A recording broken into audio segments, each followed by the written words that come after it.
Is this Amelia? Yes, it is. May I ask who this is? Of course. This is Robert speaking. Robert Wilson. By the way, I had plans to stop by your offices today. Oh, of course, Mr. Wilson. We're expecting you at about 4 o'clock this afternoon. Yeah, that's right. I've got a meeting scheduled with the marketing team. Anyway, thanks for allowing me to reach out. I genuinely appreciate it. I hope I didn't come off as too pushy or anything. By the way, I hope I'm not interrupting anything important for you at the moment. No, don't worry about it. Not at all. There's something I've been meaning to ask you if you don't mind. I was wondering if you'd be interested in grabbing dinner with me sometime. Just a casual get-together, no pressure. I hope I'm not being too forward here. Just thought it would be nice to spend some time together outside of work. No, not at all. I would be delighted to join you. Well, that's fantastic to hear. It's a relief, honestly. I was a bit unsure of what to do if you had said no. To be honest, I've been contemplating asking you out for quite some time now. I would absolutely love the opportunity to get to know you better over dinner. Oh, really? I don't know what to say. Well, I am very flattered. You know, when it comes to my love life, things haven't exactly been smooth sailing for me. I'll be the first one to admit that I'm not the most naturally romantic person out there. By any chance, are you available at some point next week? It would be great to find a time that works for both of us. Yeah, sure. I don't think I have anything going on. Awesome. As a general rule, I finish work around 6, unless there's an unexpected occurrence. Occasionally, we receive calls from our customers in France later in the afternoon regarding certain matters. Oh, really? That's interesting. So, do you happen to speak French? Wow, that's truly impressive. I've always held great admiration for individuals who can fluently speak a foreign language.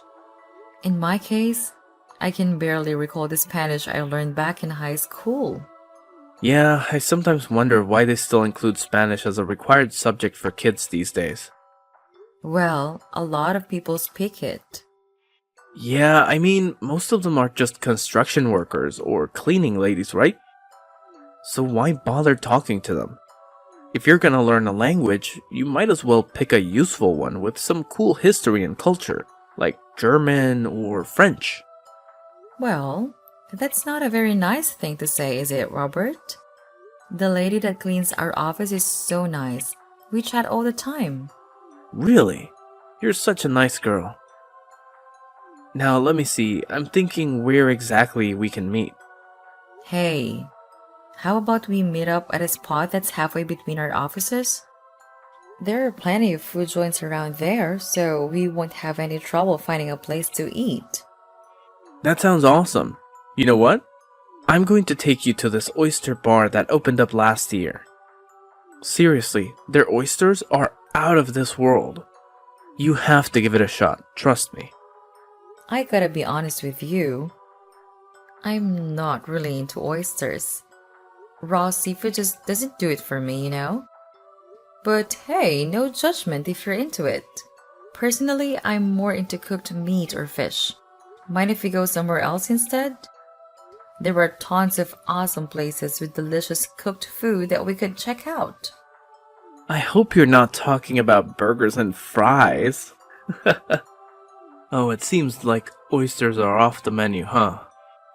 But hey, there's a great Indian spot nearby that I know. Not too far from here, actually. It's a bit of a walk from your office, so why don't I just swing by and pick you up? Indian? I gotta admit, Robert, I haven't really tried Indian food before. I'm just a regular all-American girl with simple preferences like meat and potatoes. I guess so. But listen, why don't we just go to the Indian place? Trust me, you're going to love it. Well, I'm not too sure. To be honest, I'd be just as happy with a delicious pastrami grinder and some crispy fries. There's this super cozy place I know. No way we're hitting up a diner. Are you joking? The cleaning crew for this building is all about those diners. Hey, I gotta rush to a meeting, but I'll hit you up later about our meetup spot. I'll make sure to book a table for 2 at the Indian joint, alright? Well, but... Okay, sure, thanks.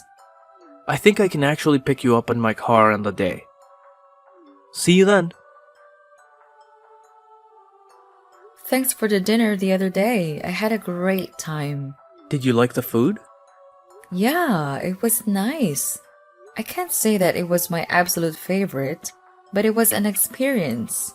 See, I knew you'd like it. Listen to me and you'll be fine. Well, thanks for taking me. No, I should thank you. I'd been wanting to ask you out for a while. I had a really great time. Can we do this again sometime? I was thinking that this time maybe we could go out to the Hamptons, spend the weekend. My family would always vacation there when we were kids. We can stay at their place. No one's there now. Ever been? No, I haven't. I've only seen the ocean a couple times. Well, that settles it then. The house, next weekend. Hey. I was thinking maybe we should take things a little slower. I mean, I don't know. Why don't we have dinner a couple more times together? You know, get to know each other a bit more. Plus, you know, you're the CEO of a firm that we do business with. I just feel like we should ease into things. No need to stress about it. What we got going on is just between us, you know? And when it comes to getting to know each other, I think we did pretty well during that dinner the other night. But hey, what could be a better way to bond than spending the whole weekend together in the Hamptons? The beach and landscapes are seriously epic. And guess what? My parents' house is right there, with an insane view of the ocean. It's the perfect spot to chill out, unwind, and enjoy a nice bottle of wine. I don't know how to say this, Robert, but I think you're super nice. But I don't think I'm quite ready to spend the night together. Sorry. I don't know how else to say it. Oh, that. Right. Don't worry about it. My dad's place out there has a guest room for you can stay in. I'll sleep on the couch in the living room. We'll have a great time. All the tourists are gone this time of year, so we'll have the beach all to ourselves. And the restaurants that are open year-round are the best. Well, I guess. Great. Listen, it's best if we get an early start. If you don't mind, I can pick you up at around 7:30 in the morning. Okay. Is there anything I should take with me? I've never been out there. Just your cute little self. No, just kidding. Not really. We can stop by the supermarket and pick up some food. I think my dad keeps the place well stocked with alcohol though, so we won't want for that. Oh, well, I'm not much of a drinker anyway. No? That's a shame. Dad is quite the wine connoisseur, and has a lot of good wine in the house. When we get back, you'll be a drinking lady for sure. There will hardly be anyone around this time of year, so it'll just be you and me. Yeah, that should be nice, I guess. Alright then. I'll call you midweek to check up on things, okay? Okay? Okay.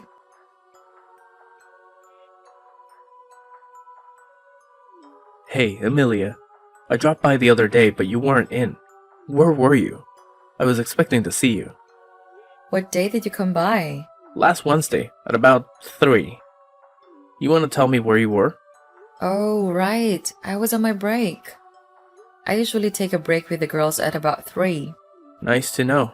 You never told me that. I went out of my way just to come over to see you, you know? Sorry, Robert. I didn't know you were going to come by. You should have called me first. I can always change the time. Oh, so now I need to make an appointment to see you. You seemed perfectly happy to chat with that guy from the gym who's always milling around there. No, of course not. Don't be silly. You can come by any time. And listen, it's my job to be courteous to people, right? I'm a receptionist, remember? Gosh, what's got into you? Nothing's got into me. I thought you ducked out to do some shopping or something or see someone. You think I'd do something like that? I'm an honest girl. And besides, who would I be meeting? Hey, listen. My dad just texted me and he said he's free on Friday. He said that he can make some time for us. Why don't we go out to my parents' house on Friday then? Friday? I suppose. What time do you want to head up? Well, it's way up near the Canadian border, so it's probably a good 4-hour drive from our city. Wow, what was it like to grow up in a place like that out in the sticks? I can't even imagine. I'd be bored to tears. Do you guys even have the internet way up there? We have the internet, Robert. We have everything we need to live a good life. Nowadays, I love going back and walking in the woods or going fishing with my dad. The people there are so independent. Well, I suppose they're not all that independent if they're happily accepting federal money to prevent the place from going down the drain, huh? But hey, listen, is Friday really a good day? I mean, doesn't your dad have work? He's going to take a day off just to meet us? My schedule's pretty flexible, but... Oh no, it's no problem. He works from home and he can set his own schedule, so it's no problem. My mom?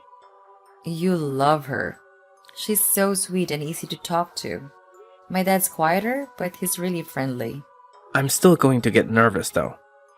I'm the one who has to ask for your hand in marriage. They know we've been seeing each other for a year now. I don't think they're exactly going to be surprised. Trust me, it's going to be fine.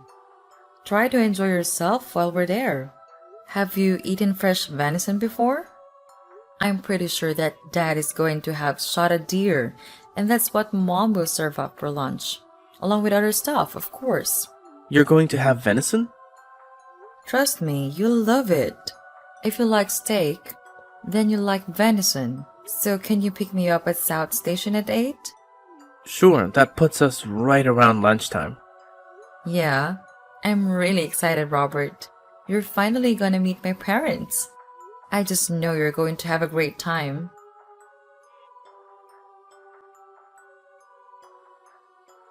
Robert, what's going on? You haven't answered my calls at all. Oh, hey, sorry. Listen, I'll get right to the point. So, yeah, the wedding is off. I can't do it. What are you talking about? I'm talking about the dump I stumbled upon up in Vermont. Seriously, you guys live in a freaking hovel for crying out loud. It's like some backwoods Daniel Boone territory. What the hell is going on up there? What are you talking about? I don't know what you mean. The house? What about it? The house, the area. I mean, Emilia, I need to marry someone more or less of the same background. I guess now I know why you wanted to get out of there so bad. I can't marry someone like you. I mean, what were you thinking? I can't take someone of your background as my wife. I can't believe what I'm hearing right now. Robert, please tell me you're joking. Where is this coming from? Oh, please. You think I'm joking? You actually expect me to marry you? Get real. I'm not some hick from your world. My family isn't a bunch of ignorant bumpkins like yours. I'm starting to think that you're just after my money, more than anything else. It's crystal clear to me now, actually. Your dad doesn't lift a finger, and your mom is the one scrapping by to support your sorry family, isn't she? Gotta hand it to you. You've done a fantastic job of hiding your humble origins. You've even managed to acquire a somewhat decent way of speaking. Impressive, I must say. Robert, you better be careful with what you're saying because you're way the hell off base. How dare you say that about my parents? Look, I'm just calling it as I see it. It's a good thing I found out before we got hitched. I can't just marry any riffraff. I'm going to have to carry on the Wilson legacy someday, and I need a wife who is from the same social class as I am. Oh my god. Wow. We are starting your true colors now, aren't you, Robert? So now I know what's important to you. God, I feel like a fool. The whole time we were having lunch, you were looking down on us in our own home? Thinking we're riffraff and hicks? Don't worry. we can call the wedding off. That's for damn sure. We're way past that, Robert. Don't talk to me when you come by the company. Oh, believe me, I won't. So don't get all angry at me. I'm the one who should be angry. What would I want with a hick from the North Woods who's after my money? So long, hick. In fact, don't go telling anyone that we were dating for a whole year. If it gets out that I was gonna marry some hick from Vermont, I'd never live that down. Wow. Robert, now I can see how ugly you are inside. Whatever, Amelia. You're the one who never told me that you were dirt poor. It's all about compatibility. You'd never be able to fit into my world. I have a certain reputation to uphold. How am I going to introduce you to my friends and take you to parties? What a waste it's been. I feel cheated. Anyway, the wedding is off, and don't even talk to me, as I still have to go over to your company. Okay, Robert. Thanks for nothing.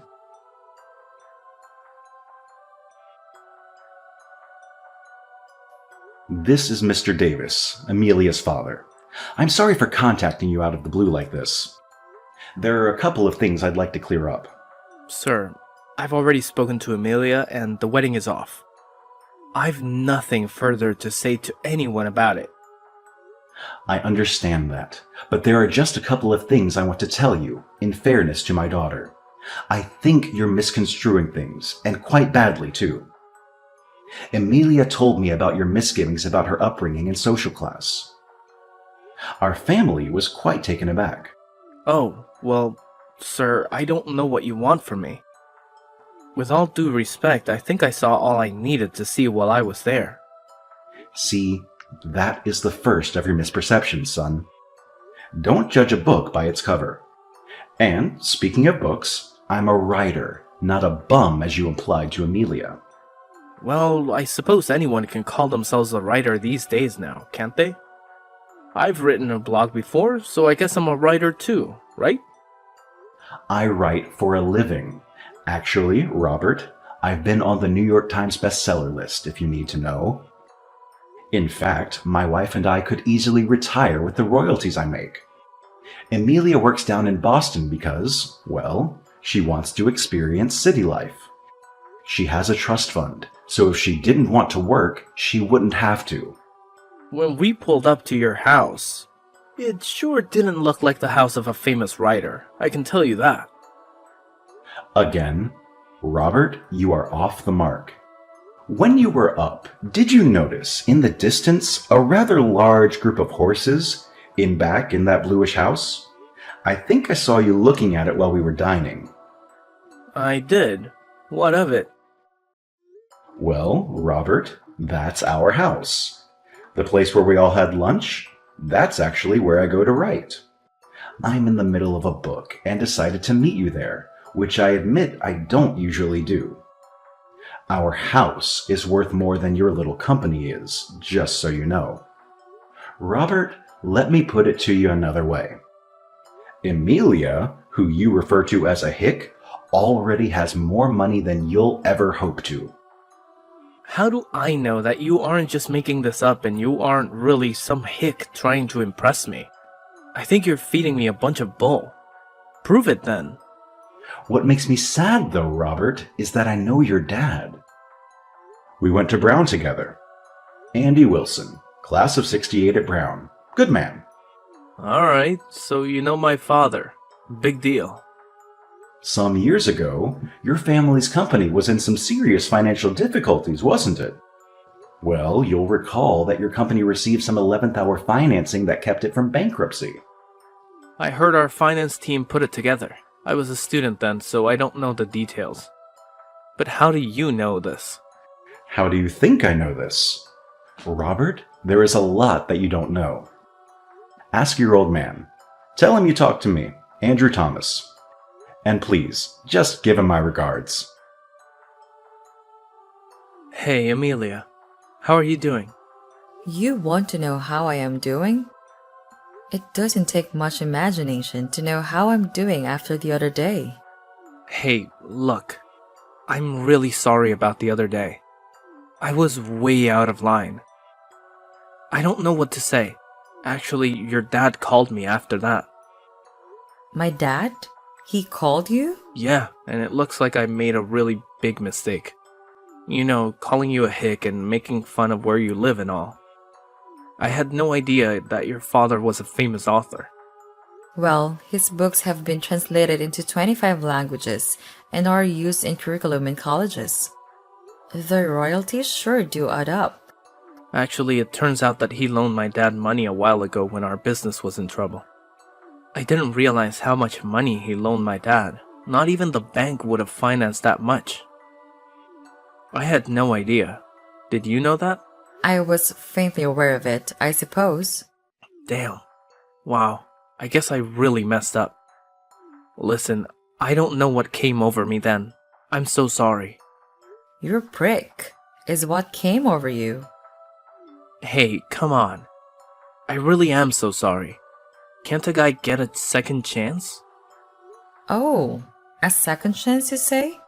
So you can swoop in and marry yourself a little daddy's girl with a fat wallet? Dreaming of that luxurious life, are we?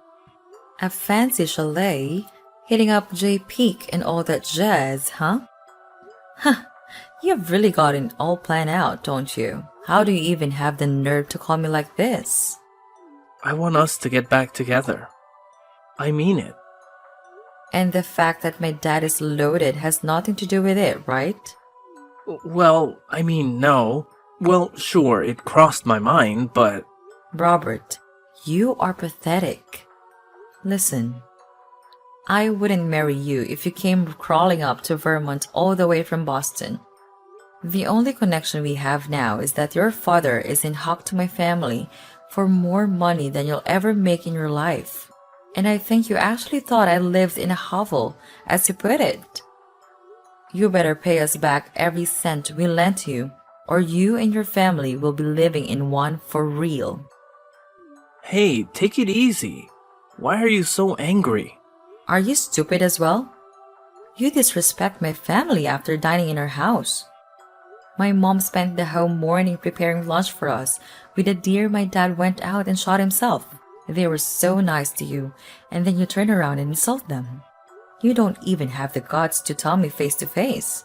You know, I should have listened to that voice inside me. There were so many signs along the way that this wasn't going to go right. What do you mean? What do I mean? The demeaning things you said about where I'm from, about people who aren't like you. The way you would accuse me of meeting people when I was just on break at work. All those things just scream insecurity. I was just kidding around. Just kidding around. Right. But not just that, Robert. Asking me to spend the night at your parents' place in the Hamptons, which they should have sold to pay us back, when they weren't there, and lying to me about the guest room that wasn't there either. I didn't think it would be such a big deal. I can't believe you're bringing all of this up. That was such a long time ago. In your mind, maybe? But all that lodged in my mind, and I really should have paid attention to my gut feeling. I feel like such a dolt for not trusting my own instincts. But you know what? Thanks to my dad's random decision to have our little meet-up in his writing den, I managed to snap out of it. If we had met in the regular house, I would have gone ahead and married you, making the dumbest mistake of my life. It's pretty hilarious how little things can completely change the course of our lives, right? That fact that my dad is in the middle of writing a book and decided to have lunch in his den what would save me. Come on, Amelia. I don't know what came over me then. I didn't mean all that. I was having a hard time at work. There you go again, trying to spin things your way. I'm not going to fall for it. No wonder you were so desperate to ask me out that first time. You probably couldn't get any other woman to go out with you. They also threw you to see that you were a loser. You don't have to be such a witch about it. Okay, you're rich. You're still a witch. Yep, I sure am. And I'm going to curse you to damnation. I think I'm going to ask my father to speed up the repayment schedule that your daddy has to pay us back. Yes, Robert, I know about these things. I majored in finance, remember? And my dad will listen to me. You're not going to do that. Oh, but I will. Don't worry. You'll probably have to sell your house and maybe try living in a hovel for real. You just try that and see what happens. Oh, Robert, stop with the threats, you peasant. You won't have a pot to piss in come next hunting season. No venison for you. And one last thing. All the girls in the office think you're a loser. Let that sink in. Bye now.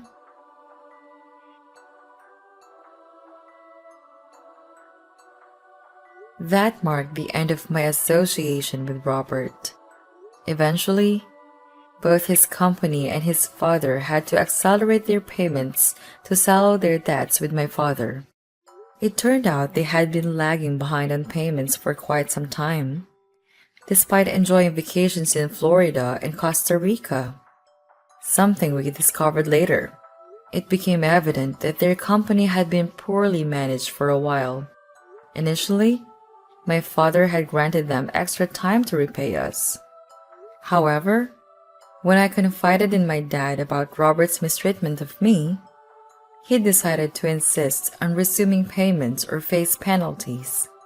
This proved to be the final straw, pushing them to the brink of bankruptcy. Fortunately, we were able to recover the money owed to us. As for Robert, I'm uncertain about his current situation. Recently, I made the decision to move back home to Vermont, where I met a wonderful guy who treats me with respect and kindness. Although I wasted a year of my life with Robert, I'm incredibly grateful that his true colors surfaced before the wedding.